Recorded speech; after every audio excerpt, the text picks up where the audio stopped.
Years ago, I was doing training at a large utility in California. And when I was there, the guy one of the linemen came up, all gray hair.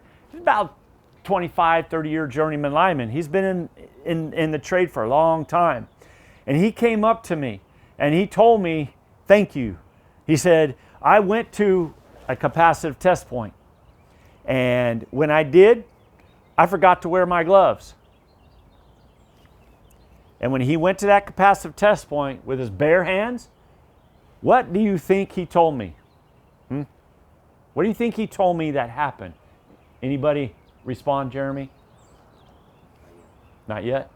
What do you all think he told me? You know how electricity works? You know how everybody's tools, whether they're ours or somebody else's, you know how they work. You know they're energized. So when he went to that capacitive test point, he got popped. Freaked him out a little bit. No one ever told, now think about this, large utility, no one ever trained them that when you're using these tools and you're touching that X, no one ever trained them on the how and why of the tool functionality plus Y. No one. He did not realize ever that the tools were energized. He never was trained that. How many other linemen in this large utility, hundreds of linemen, how many of the others may have inadvertently done the same thing? You know how guys are. We forget stuff. Sometimes, why do they call us sheep? All right? We follow this guy right off the cliff because all the other sheep are going off the cliff. Sometimes we just don't got it together.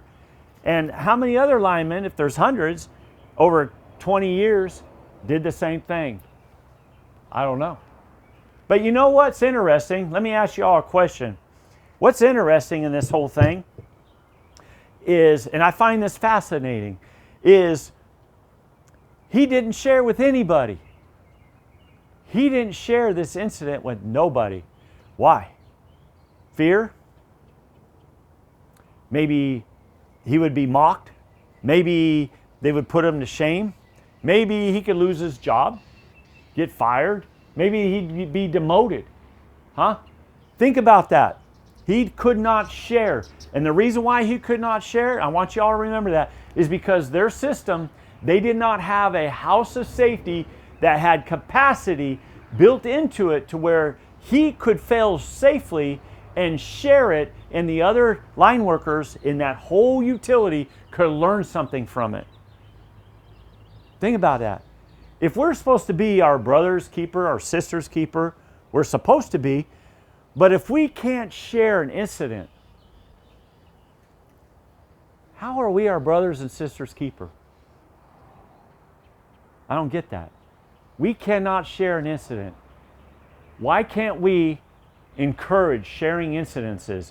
Why can't we, instead of giving shame to somebody, give them high fives? Thanks, brother. Thank you. Your mistake is going to save me. Your mistake is going to help me, and I won't redo that same mistake. It won't be 2.0, a sequel. All right? You guys ever see that? Sequels?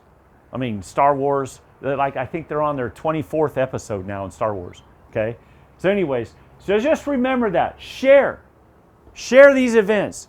And I guarantee you, you may have a uptick in hearing what's going on, and it may sound kind of scary and kind of sketchy out there, but I guarantee you, if you are honest with one another, it builds trust. You start learning and you start believing in one another, and I guarantee you, those things are going to start dropping. Okay? Dropping. All right? So no short sticking, no tool gloving.